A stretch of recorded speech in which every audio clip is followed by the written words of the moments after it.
Terima kasih Tuhan. Biarlah sisa hidup kami yang kami pergunakan hari-hari ini Tuhan. Kami menggunakan dengan segenap hati kami untuk menyembah Engkau, untuk melakukan firman-Mu, untuk hidup dalam kebenaran-Mu setiap hari. Sebentar kami akan belajar akan firman Tuhan. Roh Kudus mewahyukan bagi setiap kami Bapa. Mari Engkau berbicara bagi setiap kami, menguatkan, meneguhkan, agar setiap firman yang kami dengar itu boleh menjadi rema bagi setiap kami. Dalam nama Yesus kami berdoa dan bersyukur. Amin. Shalom semuanya. Kita akan melihat di dalam Mazmur pasal 90 ayat yang ke-10 sampai ke-12. Mazmur pasal ke-90 ayat yang ke-10 sampai 12.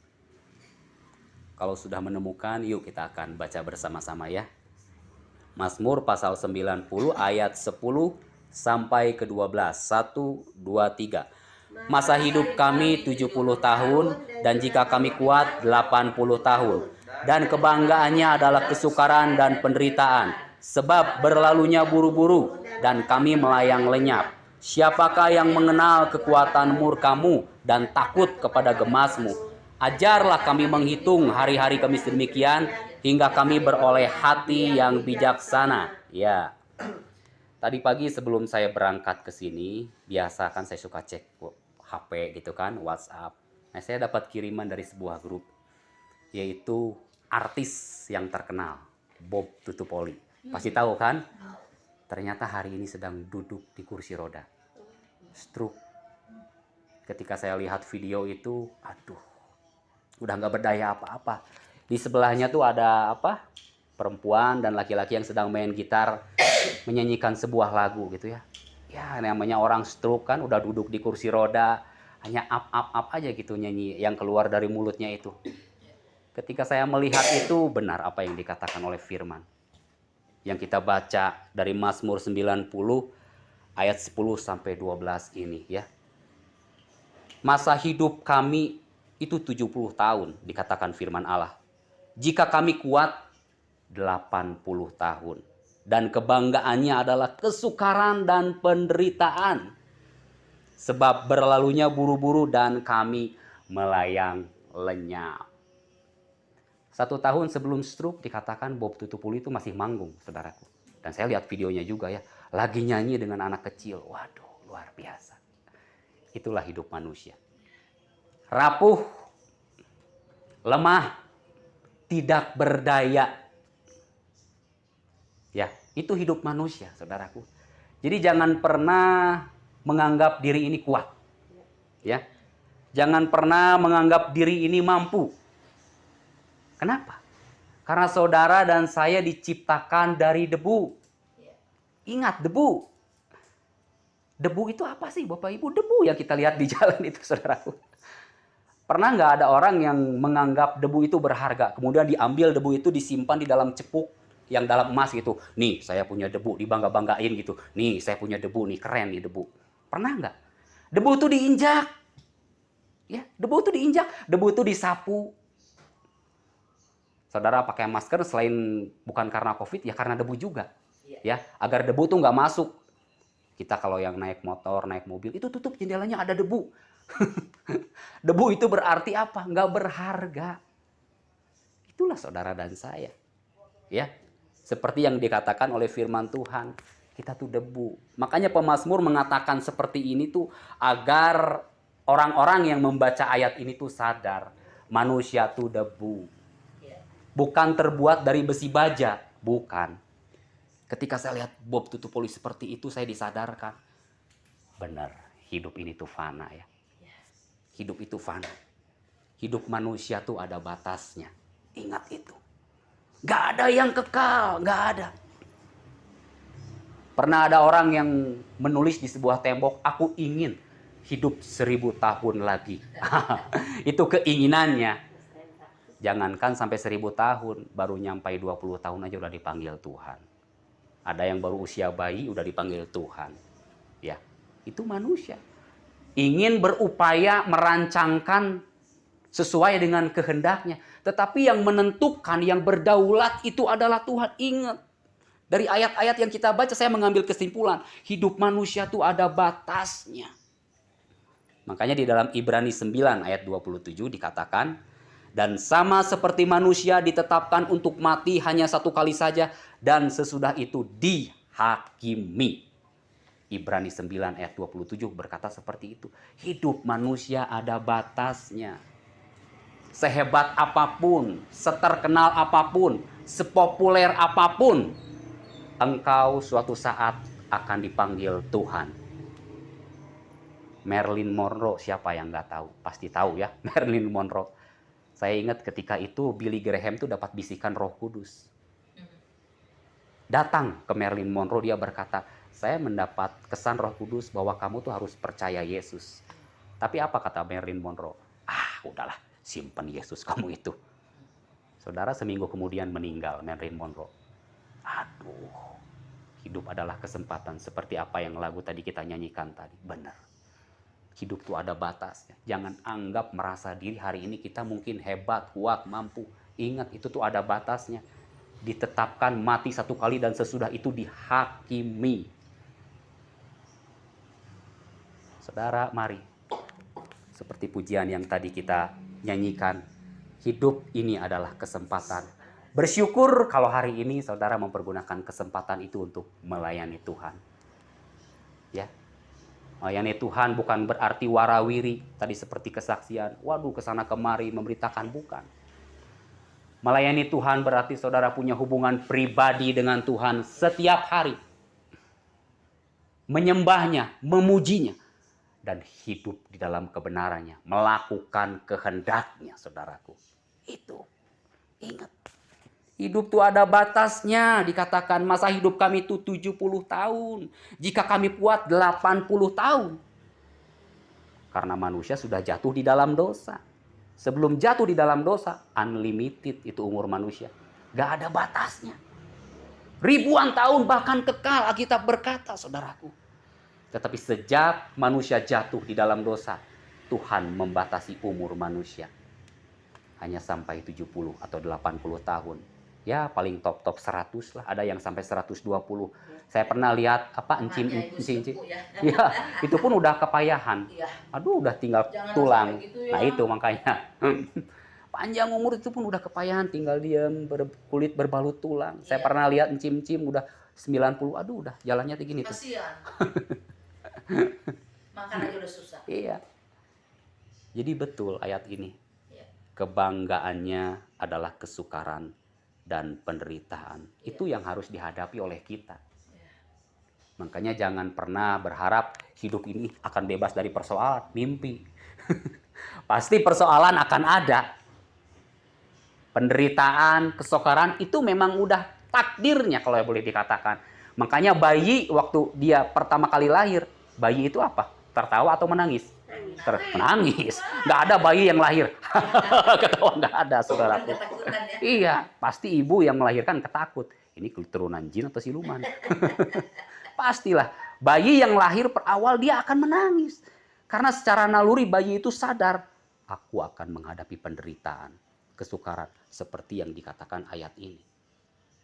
Penderitaan dan kesukaran adalah kebanggaannya, saudaraku, mahkotanya.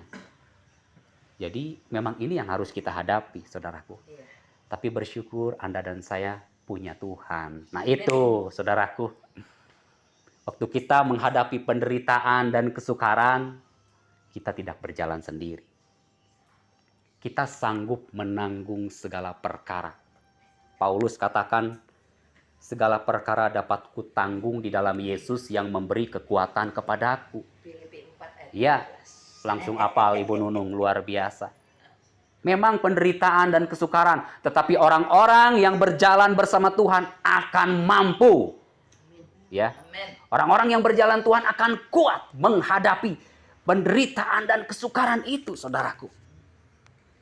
Hadapi, berjalan bersama Tuhan. Benar penderitaan dan kesukaran. Tetapi kalau saudara berjalan sendiri, stres kita. Waduh, nggak akan mampu. Takut, lihat keadaan takut, cemas, khawatir. Sebenarnya hari ini tuh saya harus datang dengan saudara saya, dia udah janji. Nanti kalau persekutuan hubungi aku ya. Ternyata malam kemarin dia masuk IGD. Tiba-tiba ususnya nggak tahu ada apa gitu, gangguan, nggak tahu usus buntu, nggak tahu apa, harus di USG dulu katanya. Terkapar saudaraku sekarang. Nah itulah manusia, saya bilang.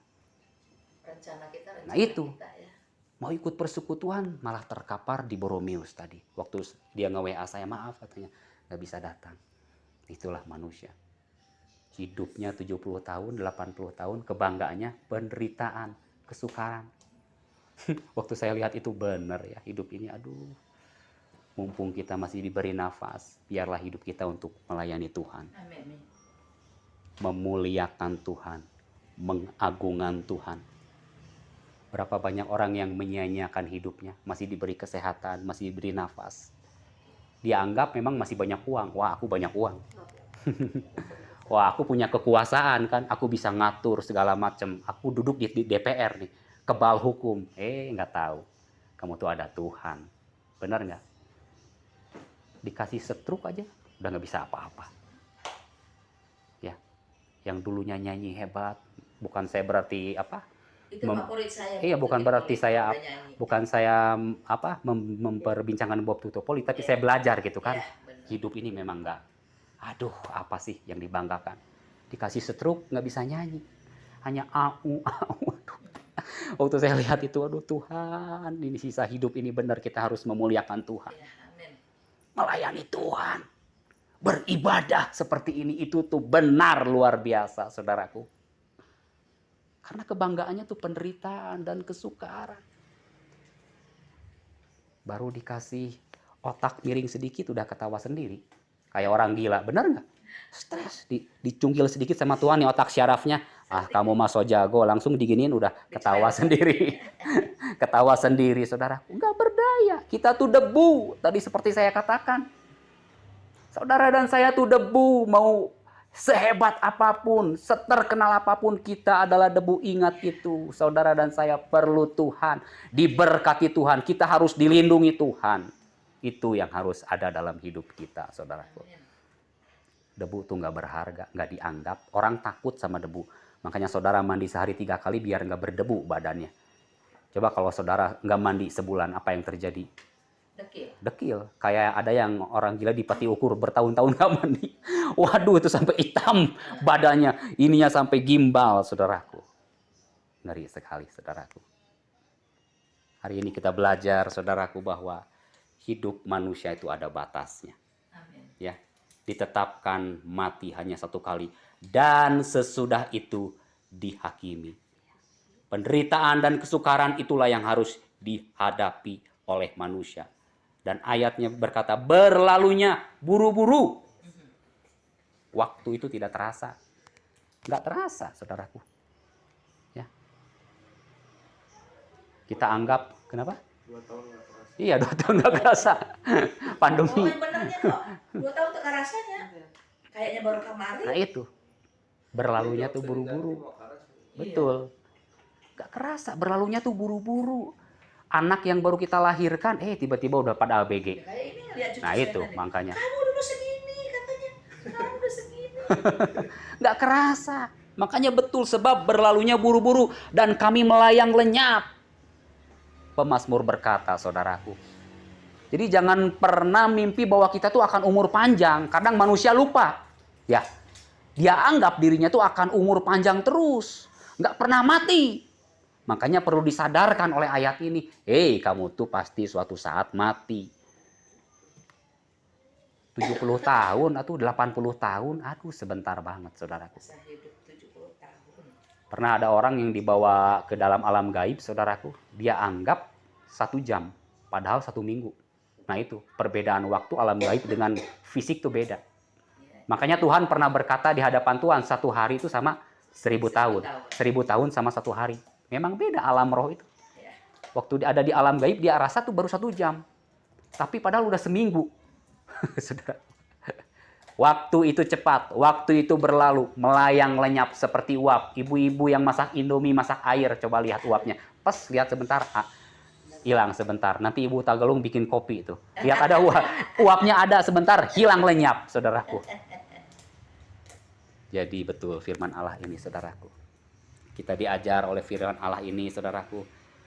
Mari kita terus bersama Tuhan. Seperti pujian tadi, hidup ini adalah kesempatan. Hidup ini untuk melayani Tuhan. Kalau sudah stroke, maaf Bapak Ibu, kalau udah nggak bisa ngomong apa-apa, mau melayani Tuhan gimana coba? Aduh, kalau udah duduk itu tadi saya perhatikan, aduh sedih gitu ya saya. Tuhan, saya bersyukur gitu sama Tuhan. Tuhan terima kasih masih beri kesempatan. Kalau udah keluar masuk penjara, sakit-sakitan seperti gitu, aduh, hanya air mata. Saya pernah ingat kesaksian Pak Anton dulu. Siapa yang penyanyi terkenal juga orang Ambon ya? Bruri siapa ya? Marantika. Nah itu. Nah itu, Bruri Marantika. Itu waktu sama juga, stroke juga katanya kalau nggak salah. Waktu ditanya dia hanya air mata, saudaraku. Berlinang aja air mata. Aduh, nyesel kenapa nggak dari dulu gua ngelayanin Tuhan katanya. Nyesel. Itu gara-gara perempuan ya? Iya. Nangis, saudara. Kalau udah gitu gimana coba? Nangis. Waduh, waktu nggak bisa berbalik lagi. Itu hanya di film, bohong. Waktu berbalik lagi. Bisa kembali ke zaman dulu gitu kan. Balik lagi ke zaman dulu pakai mesin waktu. Pernah lihat film seperti itu? Jadi kita anak kecil lagi. Wah, kembali lagi ke tahun 70 gitu kan. Pernah lihat film? Nggak akan mungkin itu terjadi. Itu hanya hoax. Kebohongan dunia, kebohongan iblis, saudaraku. Mumpung kita sehat. Apalagi kita nggak ada kekurangan suatu apapun. Sehat, kuat. Tadi Ibu tadi bersaksi, perubahan demi perubahan. Betul, saudaraku. Terus kita harus semakin berubah hidup kita. Sama seperti Yesus. Kesempatan masih diberikan, jangan sia-siakan kesempatan itu. Kita ambil, kita pergunakan untuk hidup di dalam kebenaran Tuhan hari lepas hari. Karena apa yang dikatakan ayat ini sungguh luar biasa. Kebanggaannya adalah penderitaan dan kesukaran. Sebab berlalunya buru-buru, melayang lenyap. Mungkin ada Bapak Ibu yang kerabat, teman yang dipanggil gara-gara COVID ya. Gara-gara COVID berapa banyak teman-teman kita yang dipanggil Tuhan. Tante saya yang bungsu. Dipanggil Tuhan gara-gara COVID. Pendeta-pendeta pun tidak termasuk ya. Hamba-hamba Tuhan pun. Lewat COVID Tuhan memanggil mereka. Waktunya, kontrakannya sudah selesai. Saya pernah berbicara kemarin 2 minggu yang lalu di sini. Waktu itu saya berdoa sama Tuhan. Rasanya indah sekali hadirat Tuhan. Terus saya tuh secara polos gitu ya. Tuhan, saya tuh pengen ke surga. Waktu kamu belum selesai. Kata Tuhan. Banget dengan itu. Iya Tuhan. Iya. Kalau udah pulang berarti udah selesai. Iya. Waktu kamu belum selesai. Seolah-olah ada yang ngomong seperti itu. Aduh. Ya. Karena saya saking rasakan enak banget gitu ya. Waktu berdoa. Hadirat Tuhan tuh rasanya aduh. Polos gitu ya, bukan saya ingin meninggal, bukan cuman kepolosan saya, aduh rasanya Tuhan saya pengen ke surga. Tiba-tiba ada yang ngomong, waktu kamu belum selesai. Waktu kita belum selesai. Tuhan masih punya maksud dan rencana atas hidup kita hari ini. Mari Bapak Ibu, kita pergunakan untuk terus memuliakan Tuhan. Jangan sia-siakan, ada orang yang terjebak ya hari-hari ini dengan uang, harta, seks, kekuasaan. Mungkin lupa kepada panggilannya. Dulunya menyala-nyala melayani Tuhan. Udah disogok sama miliaran, berubah dia. Saudaraku, berubah. Ya, ketemu mungkin wanita cantik. Udah lupa tuh Yesusnya. Ketemu tuh mungkin pria yang kaya. Banyak uang, lupa tuh Yesusnya. Ingat kebanggaannya, penderitaan, kesukaran. Kita harus hadapi itu. Dengan terus memandang salib Yesus. Ya, saudaraku. Di dalam ayat 11 kita lihat. Siapakah yang mengenal kekuatan murkamu dan takut kepada gemasmu? Apa maksud ayat ini? Ya. Maksud dari ayat ini mengandung arti kita perlu mengenal Tuhan agar hidup tidak sia-sia dan menjadi berkualitas. Makanya ayat ini berkata, siapakah yang mengenal kekuatan murkamu dan takut kepada gemasmu? Karena kadang-kadang orang tuh nggak sadar, seperti yang tadi saya bilang. Mereka anggap tuh hebat, mereka anggap tuh kuat. Mentang-mentang masih punya uang. Mentang-mentang masih diberi kesehatan, kekuatan. Saya dulu waktu belum bertobat, ngomongnya tuh gampang banget. Ah, paling oge paeh lah. Saudara tahu, Ibu Linda tahu mungkin ya. Paling juga mati. Tahu lah dia bahasa Sunda. Pasti tahu ya. Paling oge paeh. Ah, tenang lah. Tenang, paling ge paeh. Paling top paeh. Wah, gaya. Padahal udah ditangkap polisi mah jerit-jeritan juga. Takut-takut juga. Digebukin sama polisi, ampun pak. Ah, itulah manusia so jago, saudaraku. Ya, siapa yang kenal kekuatan murkamu dan takut kepada gemasmu? Menteri zaman era Soeharto, saudara tahu nggak yang siapa? Murdiono itu ya. Bertahun-tahun katanya di Singapura itu. Jadi kayak gini tuh. Saya pernah ada orang yang melihat itu. Meringkuk aja di Mount Elizabeth. Cucunya saya layani kemarin di Pamulang. Oh. Itu yang terima Yesus. Ya, terima Yesus ya. Luar biasa. Itu meringkuk katanya bertahun-tahun di Mount Elizabeth, udah hitam kulitnya. Ya, sekarang mungkin udah meninggal. Tapi dia karena istri ketiga ini dari anaknya, itu cucu-cucunya 3. Ya saya bilang itu nggak urusan saya, yang jiwa ini. Yang penting jiwa kan, urusannya itu terserah kalau masalah itu. Siapa yang mengenal kekuatan Tuhan? Siapa yang mengenal gemas Tuhan? Kita perlu mengenal Tuhan. Saudara dan saya harus kenal Yesus itu siapa. Bukan hanya menjadi sekedar seorang Kristen. Banyak orang hanya sekedar Kristen, tapi ketika datang godaan, mereka langsung melepas. Nah, itu nggak kenal Tuhan. Ketika datang tantangan, langsung pundung, langsung kecewa sama Tuhan. Bukan seperti itu. Saudara dan saya perlu kenal Tuhan dengan benar. Agar hidup kita tuh menjadi berkualitas.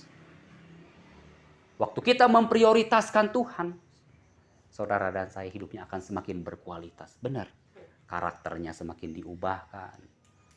Yang dulunya cerewet, mulai berkurang cerewet. Yang dulunya gampang marah-marah, mulai berkurang marah-marah. Dulunya gampang menghakimi orang, mulai berkurang. Karena apa? Kita mulai mengenal Tuhan dengan benar. Yang dulunya gampang takut, gampang paranoid. Semakin kenal Tuhan, oh iya, semakin dirubah, saudara. Benar. Makanya jadilah seperti Maria. Jangan seperti Marta. Maria itu sukanya duduk di kaki Tuhan. Dia dengar. Dia ingin mencari wajah Tuhan. Tapi Marta, dia anggap pelayanan itu segalanya. Tadi dibilangkan, wah pelayanan kemana sana kemari. Seolah-olah hebat, rohani, luar biasa. Padahal dasarnya rapuh. Tidak seperti itu, saudaraku. Maria adalah orang yang mengerti kehendak Tuhan. Dia duduk diam, saudaraku. Kita perlu mengenal Tuhan, saudaraku. Seperti ayat ini. Kita kenal Tuhan dengan benar. Banyak duduk diam di hadirat Tuhan. Banyak berdoa, banyak membaca dan merenungkan firman Tuhan. Karena Tuhan adalah number 1, nomor 1, saudaraku. Itu yang harus kita memiliki hubungan yang baik, harmonis dengan Tuhan Yesus kita. Itu yang menjadikan pondasi saudara dan saya menjadi kokoh. Bukan orang-orang Kristen yang KW, ya istilahnya saudaraku. Ada orang Kristen yang sejati, ada juga orang Kristen yang KW. Ada, banyak. Kalau ciri-cirinya orang Kristen yang sejati gimana? Waktu menghadapi masalah. Waktu menghadapi tantangan. Itu akan seperti Yusuf. Itu orang Kristen yang sejati. Waktu digoda sama Tante Potifar. Waduh, luar biasa. Hari lepas hari loh. Bayangkan saudara itu digoda dengan baju terbuka sama perempuan seksi. Waduh, itu gak main-main. Itu Kristen sejati. Dia memilih lari, dia memilih rela dijebloskan ke dalam penjara daripada aku harus berzina, melakukan dosa dan mengotori Tuhan. Yusuf bilang, saudaraku, itu Kristen yang sejati seperti itu. Kenapa Yusuf seperti itu? Dia kenal Tuhan. Dia kenal Tuhan. Sehingga ketika dia dibuang oleh kakak-kakaknya pun, saudaraku, dia tidak pernah menyimpan hati yang benci.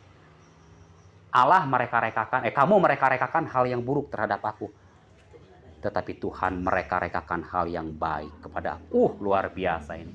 Ini orang yang kenal Tuhan seperti ini. Saudara kenal Tuhan. Hampiri Tuhan. Jangan hanya menjadi sekedar Kristen yang KW. Kita nggak akan bertahan melawan tantangan zaman kalau hanya menjadi Kristen yang KW. Benar. Kenallah Tuhan dengan semakin dalam setiap hari dalam hidup kita. Dalam, semakin dalam, semakin dalam, semakin dalam. Tuhan ingin saudara dan saya semakin dalam mengenal Dia, saudaraku. Makanya ayat ini berkata, siapakah yang mengenal kekuatan murkamu dan takut kepada gemasmu, saudaraku. Yang kedua, takutlah akan Tuhan, saudaraku. Karena itulah kunci kesuksesan hidup kita. Di dalam Mazmur 112 ayat 1-3 kita lihat sebentar. Mazmur 112 ayat 1-3.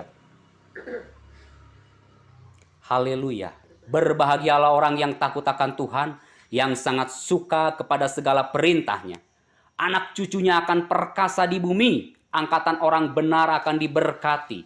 Harta dan kekayaan ada dalam rumahnya, kebajikannya tetap untuk selamanya. Waduh, luar biasa, saudara. Takut akan Tuhan, itu kunci sukses kita. Jangan bingung-bingung, jangan pusing-pusing. 7 langkah mencapai kesuksesan. Oh, sekarang kan banyak ya. Di buku-buku, di YouTube. Banyak para motivator-motivator, saudaraku. 5 langkah agar kamu cepat kaya. Katanya saudaraku judulnya seperti itu.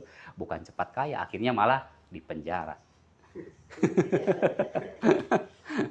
Ini saudara, Tuhan memberikan rumus kepada kita. Satu saja rumusnya apa? Takut akan Tuhan. Itu kunci kesuksesan hidup kita. Takut akan Tuhan. Orang yang takut akan Tuhan berarti dia respect sama Tuhan. Hormat sama Tuhan. Mau melakukan kehendaknya every day, every time. Sama seperti Yusuf. Makanya ayat Mazmur 112 tadi dikatakan berbahagialah orang yang takut akan Tuhan. Waduh, ini orang berbahagia, saudara. Yang sangat suka kepada segala perintahnya. Berarti saudara dan saya adalah orang-orang berbahagia waktu kita takut kepada Tuhan. Amin. Iya, kita orang berbahagia bukan ditentukan harta, uang apapun. Kebahagiaan kita tuh hakiki, saudara, waktu kita takut akan Tuhan. Anak cucunya dikatakan akan perkasa di bumi.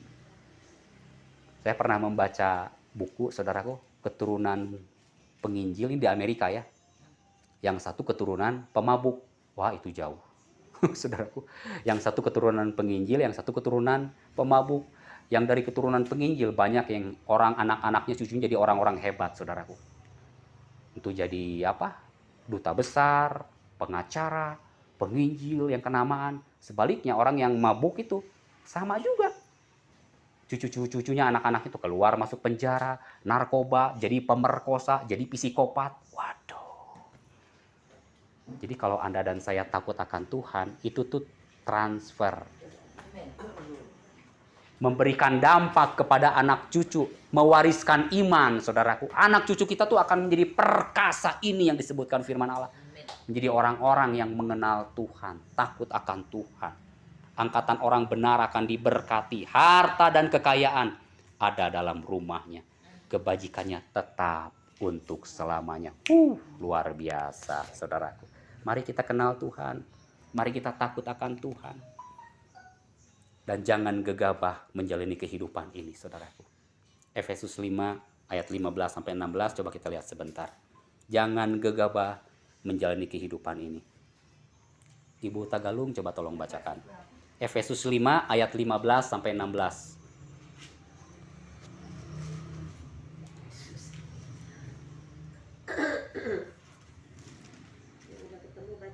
Ya, kalau ada yang menemukan coba tolong bacakan.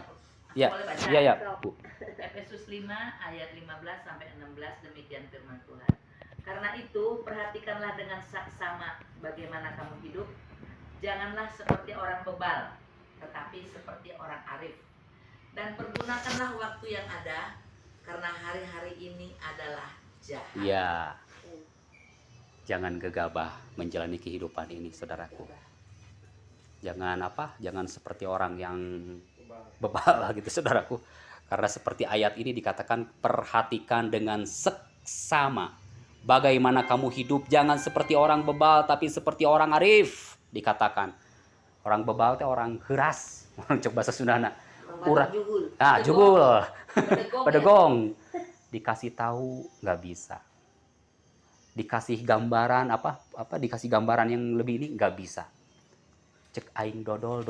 Nah, gitu kan. Kata gua dodol, kata saya dodol. Itu mah bodol. Kan ada orang bilang, bukan itu batu. Enggak, dodol. Nah, itu orang keras kepala, orang jugul. Bebal tuh berarti nggak bisa dikasih tahu. Bandelnya di atas bandel. Jadi, janganlah menjadi orang Kristen yang bebal. Ketika Tuhan berbicara, kamu harus berubah. Ya, Tuhan, saya mau berubah. Jangan langsung tangannya malah nunjuk yang lain. Tuh, si itu yang harus berubah, Tuhan. Tuh, si itu yang harus berubah mah, bukan saya. Dia yang harus berubah, tapi bukan saya. Nah, ini namanya bebal. Firman udah berbicara, firman udah disampaikan lewat hamba Tuhan, lewat apapun. Tuhan bisa berbicara. Nah, waktu Tuhan ngomong, tangkap itu. Lembutkan hati kita. Oh Tuhan, saya ternyata harus berubah. Amin. Jadi kalau waktu kita seperti itu, kita akan menjadi Daud di akhir zaman. Dia berbuat salah. Bahkan itu merupakan tragis sekali kesalahannya, saudaraku. Istri orang diperkosa, suaminya dibunuh. Lah kira-kira itu. Tetapi ketika Daud ditegur oleh Tuhan, dia tuh hatinya tuh seperti spon. Ya, spon tahu kan kalau dimasukin ke dalam air, bes langsung. Nah, seperti itu. Waktu kita ditegur Tuhan, biarlah hati kita tuh nggak jadi bebal, nggak jadi batu. Tapi hati kita tuh seperti spon. Ya Tuhan, saya salah. Aku mau bertobat. Aku minta ampun Tuhan. Perhatikan dengan seksama kita hidup. Gak usah memperhatikan orang hari ini. Gak usah. Apalagi yang namanya, maaf bicara, yang namanya ibu-ibu tuh paling kepo sama hidup orang. Bener nggak? Wah, artis-artis sampai tahu apal. Ini kita Mirjani kesukaannya apa. Wah, hidupnya gini-gini, sekelumit hidupnya ya. Ayu Ting Ting. Ayu Ting Ting tahu nggak? Kalau udah ngomong ngegosip orang tuh. Wah, riwah. Pokoknya semua orang diperhatikan, dibidik, difokus. Hidupnya lupa. Nah, ini firman Tuhan, perhatikan dan seksama. Kita lupa memperhatikan diri sendiri, sibuk memperhatikan orang. Biarinlah orang mau jungkir balik, terserah sebodoh teuing. Yang penting saudara dan saya nggak jungkir balik, amin. Iya. Amin. Yang penting saudara dan saya hidup dalam kebenaran Tuhan setiap hari. Itu yang harus ada dalam hidup kita. Dan pergunakanlah waktu yang ada. Karena hari-hari ini adalah jahat. Waduh, kalau lihat berita-berita di TV, saudara, ngeri. Rasanya tuh nggak ada berita yang membuat damai sejahtera loh. Nggak ada. Ibu ngegorok anak lah. Iya. Anak memperkosa temannya lah, masih kelas 5 SD. Ya ampun, ini berita. Lihat di Filipina, saudaraku, ada perempuan laki-laki telanjang. Saya pikir orang gila. Dia banting anaknya, ternyata anaknya sendiri. Usut punya usut, ternyata laki-laki ini, maaf bicara, ingin minta hubungan intim dengan istrinya. Istrinya nolak karena lagi hamil besar. Kebetulan si laki-lakinya lagi pakai narkoba. Jadi itu telanjang lari, diambil anaknya, dibanting. Mati. Umur 5 tahun, saudara. Terus saya lihat, aduh, dunia ini benar semakin jahat. Dunia semakin jahat. Prostitusi sekarang udah seperti hal apa. Kalau orang hamil di luar nikah dulu tahun 90-an rasanya aib banget ya. 80-an rasanya tuh jadi pergunjingan. Jangankan gitu. Iya, rambut merah aja Bu diomongin zaman dulu. Iya, kalau sekarang kan udah nggak aneh. Rambut merah kayak ungu kayak rasanya udah biasa kok. Salah cek. Iya. Dulu ingat tahun 80, tahun 86 gitu saya sekolah, ada yang sengaja ngechat temannya. Itu dipoyok-poyokin digini-gini, merah rambutnya. Sekarang boro-boro cuek aja kok. Iya. Jadi semakin kesini kejahatan, kejahatan, tingkat amoralitas semakin hancur. Tinggal tergantung kitanya. Ya, semakin ngeri. Makanya ayat ini berkata pergunakan waktu yang ada. Yuk lebih banyak berdoa, lebih banyak merenungkan firman, lebih banyak beribadah seperti ini. Itu membangun rohani kita. Karena membangun rohani itu lebih bermanfaat daripada membangun tubuh yang fisik. Paulus katakan, manfaatnya tuh sampai kekekalan, saudara. Benar. Ayat terakhir di dalam 12, coba kita lihat. Mazmur 90 ayat 12 tadi, kita kembali. Ajarlah kami menghitung hari-hari kami sedemikian, hingga kami beroleh hati yang bijaksana. Artinya apa? Jangan lupa untuk selalu merenung dan bersyukur ketika melewati hari, bulan, dan tahun. Jadi banyaklah merenung, bukan merenungkan persoalan, saudaraku. Bukan, ku renungkan firman-Mu. Nah itu, siang dan malam ku pegang perintah-Mu dan ku lakukan. Itu saudaraku. Bukan yang direnungkan, aduh, mantan pacar, mantan suami, mantan ini, masalah, hutang, si ini hutang belum bayar. Wah, itu ya terus yang dipikirin, saudara. Enggak. Kalau rezeki masih dapat. Yes, betul. Rezeki dari mana? Betul. Jangan ingat-ingat masa lalu. Lihat ke depan, kata firman Allah. Jangan ingat-ingat purbakala. Firman Allah berkata, jangan lupa untuk selalu merenung. Bersyukur ketika melewati hari, bulan, dan tahun. Banyak-banyaklah mengucapkan terima kasih sama Tuhan, saudara. Banyak-banyak mengucapkan kamsiah sama Tuhan. Terima kasih, thank you Tuhan, sese. Ketika engkau bangun, ketika engkau bisa berjalan. Maaf bicara, ketika engkau bisa BAB aja tuh, jangan lupa mengucap syukur. Nggak bisa BAB, cilaka. Dioperasi perutnya. Waduh, itu nggak main-main, berapa puluh juta. Nggak bisa berak, nggak bisa kentut pun itu masalah. Weh, orang nggak bisa kentut loh, jangan salah. Kemarin waktu saya dioperasi aja, temanku belum bisa buang angin. Wah, dia ini lagi. Justru. Dipompa lagi, ini lagi. Saya mau puji Tuhan. Iya. Jadi ketika kentut, katakan terima kasih Tuhan. BAB lancar, terima kasih Tuhan aku lancar. Kencing lancar, terima kasih Tuhan. Makanya ayat ini berkata, ajar kami menghitung hari kami sedemikian, sehingga kami beroleh hati yang bijaksana. Masih bisa makan, minum, bersyukur Bapak Ibu. Di belahan dunia lain mereka nggak bisa makan. Mereka takut sama bom, takut sama peluru. Perang. Jadi boro-boro mikirin makan. Wah, boro-boro sehari aja bisa selamat, masih minum air, udah puji Tuhan. Kita hari ini di Indonesia, waduh, dari Sabang sampai Merauke menu makanan aja beratusan macam. Mau menu makanan apa?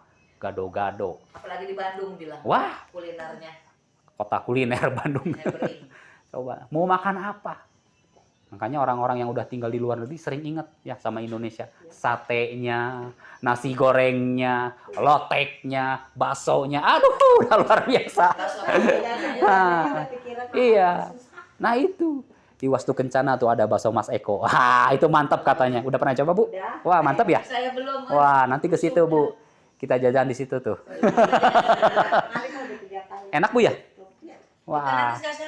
Kita ke sana lah. Di Mas Eko Wastu Kencana. Pinohae. Terus buka aja nak. Udah kayaknya. Jam 11. Ya, jadi luar biasa lah Indonesia nih. Bener-bener mantap. Mau makan apapun ada, rasa apapun ada. Ya, arsik lah, babi hong lah. Waduh, apalagi babi kecap lah. Waduh. Dicari Bakut. Jadi banyak-banyak bersyukur Bapak Ibu. Kemarin saya lihat di YouTube seorang ibu-ibu dari Dayak gitu, saudaraku, masak belimbing wuluh, tahu? Ya. Itu digodok dulu, dicampur dengan teri, campur dengan sambal. Aduh, nikmat rasanya tuh. Terus pakai nasi panas-panas yang baru dari kuali. Aduh, saya lihat itu. Saya bilang sama istri saya, yang nanti masak kayak gitu ya. Sederhana kan, hanya belimbing wuluh, pakai ikan teri, dikulup dulu. Ya, dikulup dulu si belimbing wuluhnya tuh. Kemudian dijadiin sambal. Aduh, mantap saya lihat ini. Jadi biarlah kita punya hati yang bijaksana. Amin. Jangan lupa untuk merenung setiap hari, setiap bulan, setiap tahun. Amin. Tuhan Yesus memberkati kita. Mari kita akan berdoa. Bapa, terima kasih. Tuhan, terima kasih. Kalau kami hari ini masih diberi kesempatan Tuhan, kami tahu Kau punya rencana bagi setiap kami. Kau punya sesuatu maksud dalam hidup kami. Amin. Terima kasih Tuhan untuk anugerah-Mu, kesehatan, kekuatan, kehidupan yang Bapa masih beri kepada kami sampai hari ini. Dan hamba berdoa Tuhan, mulai dari Ibu Maria, Ibu Nunung, Ibu Linda, Ibu Akim, Ibu Tagalung, Bapak Akwet, dan saya pribadi, Tuhan, biar Engkau menumpangkan tangan-Mu sendiri atas kami siang hari ini. Dalam nama Yesus, tumpangkan atas kami Tuhan. Jamah kami, berkati kami, urapi kami. Kami perlu Tuhan setiap saat, setiap waktu. Kami perlu Tuhan, kami perlu Tuhan. Kami perlu Engkau Roh Kudus. Tuntun kami, bimbing kami, ubahkan terus kami. Sehingga sehari lepas hari kami semakin serupa dengan Yesus. Terima kasih. Berbicara terus atas kami Bapa. Bagimu pujian, hormat, kemuliaan. Yang percaya sama-sama katakan amin. Tuhan Yesus